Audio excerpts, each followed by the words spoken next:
G'day, I'm Craig. I'm Jennifer.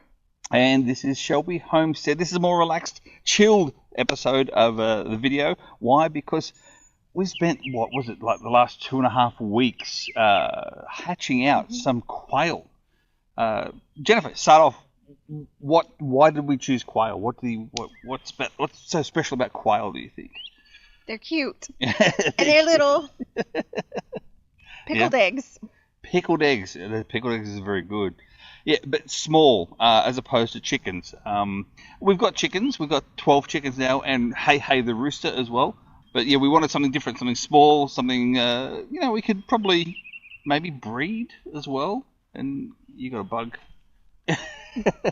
Meanwhile, we're relaxed here out by the fire pit, and I've completed, believe it or not, I've actually completed the fire pit after all this time. And look at this. Adirondack chairs. Adirondack chairs. If you want to know more about that, then the link's up there for the fire pit build and how we come about these Adirondack chairs. Meanwhile, get back to quail. Back on topic before I get in that rabbit hole. Where did we get the quail from? There was a place we got the quail from. Where was it? The St. Elmo's feed store. Yep. And they had a market on. Yeah. And tell us more about the market. That's where we got hay from as well. Yeah.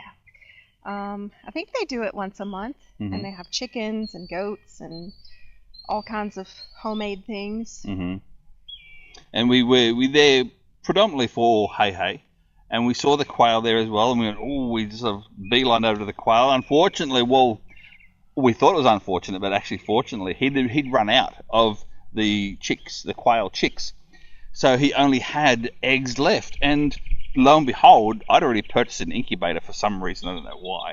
I'm no expert on this, so I do have to read the instructions. What we do have, though, we do have a quail-specific incubator. And what's the difference between this incubator and other incubators is the size of the actual holes themselves to fit the smaller eggs. So they're not the large eggs like a chicken or a duck egg, for instance. So what this tells me, first and foremost, we have to add water. And these little containers, this water gives you the correct humidity in the incubation process. How long does this take, do you think? Up to 18 to 21 days, I think it is, for incubation to occur, and their quail will be cracking out of their eggs, hopefully in 18 days' time. That would be pretty cool. I've also got to place some of the sponge itself around the edge of the water reservoir, around the machine's chassis area, apparently. Place down the egg tray, close the upper cover, plug the power in, and then place the eggs in the incubator. It sounds pretty simple, I will say. And so we thought, why not get the quail eggs themselves? But first and foremost, quail eggs, or any eggs in particular, quail eggs though especially, can last 7 days, or best, up to 7 days after they are released out of the quail, before you actually have to put them in incubator. Anytime between 1 and 7 days is best. We put them in the incubator themselves, and we got it up to temperature 99.5 degrees Fahrenheit, with a relative humidity, I think it was around 55 to 60% mark for the humidity time as well.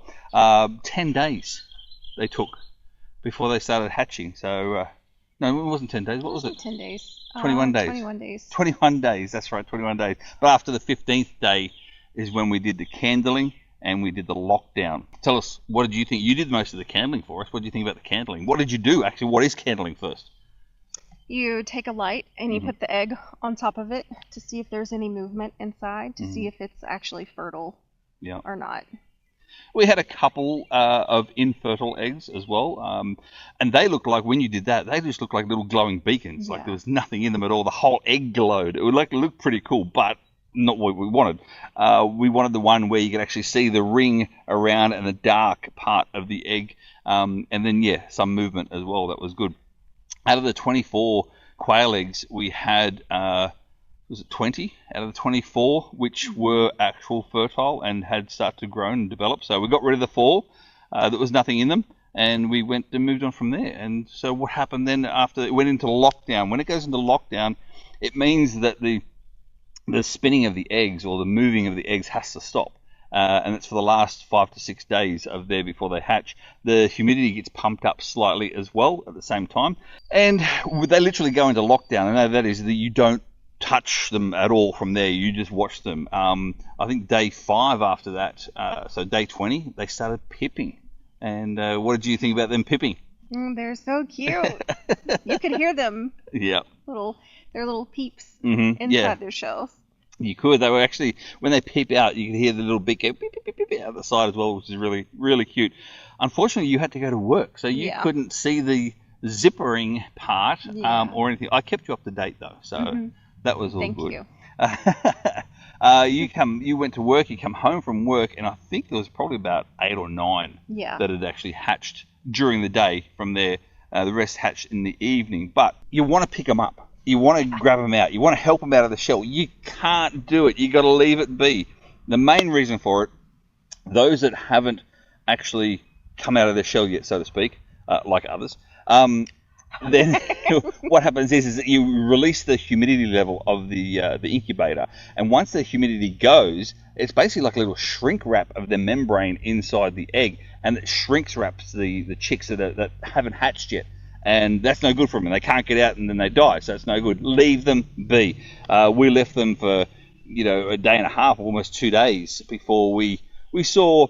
I think there was 4 eggs or 5 eggs that hadn't hatched. Six that hadn't hatched. But one of them.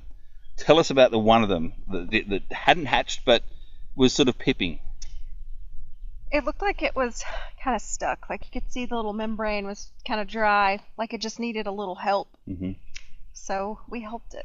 Tell us more about how you helped it. So we got the tweezers and just pulled off enough shell so that it could get itself the rest of the way out. And then we put it back in and closed up the incubator. And as soon as we did that, he popped out. And released it, updated the humidity again for him as well so he could release out itself. The main reason for it, we got all the ones that were all fluffy and dried off and everything after 2 days in the incubator. We got them out. We left this little guy in there by himself for 24 hours after he popped out. But the reason why, and some people don't like helping out in those sort of circumstances, and it's understandable.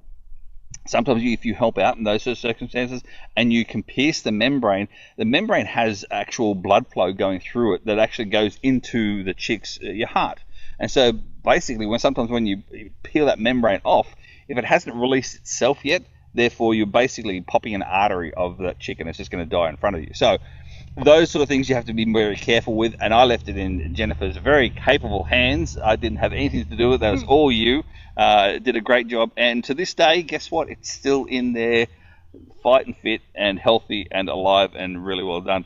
In the end, out of the 20, we got a total of 14, then 15, including that one there. So we got a total of 15. 2 days after they'd been in our brooder, we lost one, unfortunately. They like to sort of sit down in the brooder and actually lay down with their legs sticking right. It's very cute. The legs sticking right out. And I thought to myself, is that one still alive or what's going on? And sure enough, no, it was hard as rock. So I picked her up and disposed of her. But we still have 14 now. 14 from the 20, which is from the 24. So that's not a bad hatch rate. They say between 70 to 80% hatch rate is your best. Meanwhile, again, I've built the quail pen. Again, the link is up there for the quail hutch build. Either way, the quail hutch is there. I've still got to put it up yet. So I haven't done that. It's another job. I haven't got to put it up yet. But they're still in the brooder. Now, we had them out today on the grass for the first time in the separate hutch, like a little rabbit hutch, because you can't let them out in the wild because predators everywhere and you'll never catch them. So we did have them in a little hutch here inside a little rabbit hutch on the grass, and they loved it. Tell me, though, did they love it or did you love it more? I'm not sure who loved it more. They were so cute. So what are your thoughts then on hatching of quail and becoming a quail breeder of sorts and so far? Because it's only been 2 weeks of them being out of the shell. What are your thoughts? It's a lot like hatching chickens. Mm-hmm.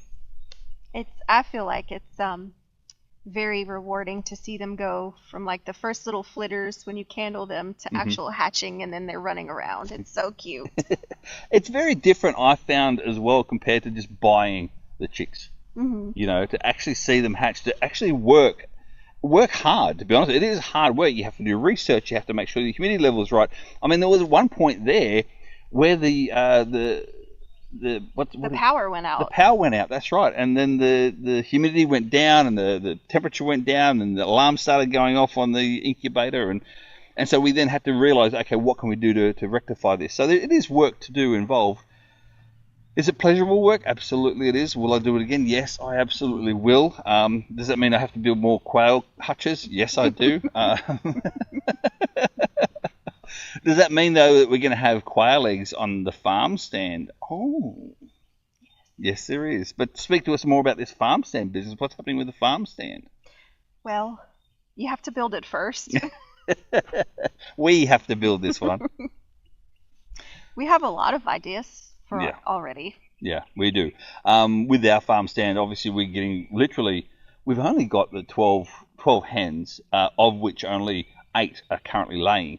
But we're still getting plenty of eggs. Like, we're getting 8 eggs a day, and even for us, we can't keep up with that sort of level. We've got a freeze dryer now too. We've started freeze drying some scrambled egg stuff too, other freeze drying of candy, and all these other stuff as well. And you would have seen the shorts on this channel. I love the freeze dryer. I really do. It's in there running at the moment on some candy. But we do have some ideas in regards to this farm stand. It's not just going to be eggs, whether it be chicken eggs, quail eggs. We're also talking about, you were talking the other day about bath salts. Bath salts. Yeah. Jellies and jams and soap and candles and all kinds of things. All kinds of things, that's right. Soaps especially as well. But you come up with a great idea in regards to the bath salts. Tell them a little bit more about the bath salt stuff. So there's a gardenia bush out front, and it always smells so good. And it was raining, and I walked outside, and I could smell it, and I thought, hey, we should do something with those rather than them just falling on the ground. Yep. So you come up with the idea for me to freeze dry them, freeze dry the petals, because when you freeze dry something, you literally lock in 98% of the nutrition. That nutrition also includes the scent as well, and the taste as well. Like some of the stuff we've had, like the lemons, for instance, and the limes, and wow, this stuff. The jalapenos. This stuff knocks your head off when you actually take a bite, compared to a normal juicy lemon, lime, orange, jalapeno, that sort of thing too. So it locks in all that fragrance, and so we're going to look at doing some extra bits and pieces with some actual Epsom salts as well. Package them up really nicely, and they're going to be I hope they're going to be a big hit in the farm stand. So there you go. If you're in the lower Alabama area, we're talking Mobile sort of location, then keep an eye out for us. Meanwhile, have a look at the website too, because some things on our website we'll be able to ship for people too. If it's not egg, we're not going to ship eggs, of course, but non-perishable stuff, absolutely we'll happily ship them. So there you go. Anything else you want to say before we finish off in regards to the quail stuff? Because this is a quail video. I'm just ready to get more eggs to hatch already. They're so cute. They're so tiny. We don't know. We haven't actually sexed them yet, whether they're male and female, but I do believe we have a good mix of both. Hopefully we don't have too many males, because you do need one male to 3 to 4 hens. Any more than that, and you have to get rid of the males because they outdo their hens, so to speak. So that sort of thing too. So either that or we keep them in a separate coop until we get more. But fertile eggs, absolutely. I think we're going to be hatching some more, so keep an eye out for that. So other than that, though, you know what? Let's get the flock out of here. We'll see you around like a result. I could have my beer.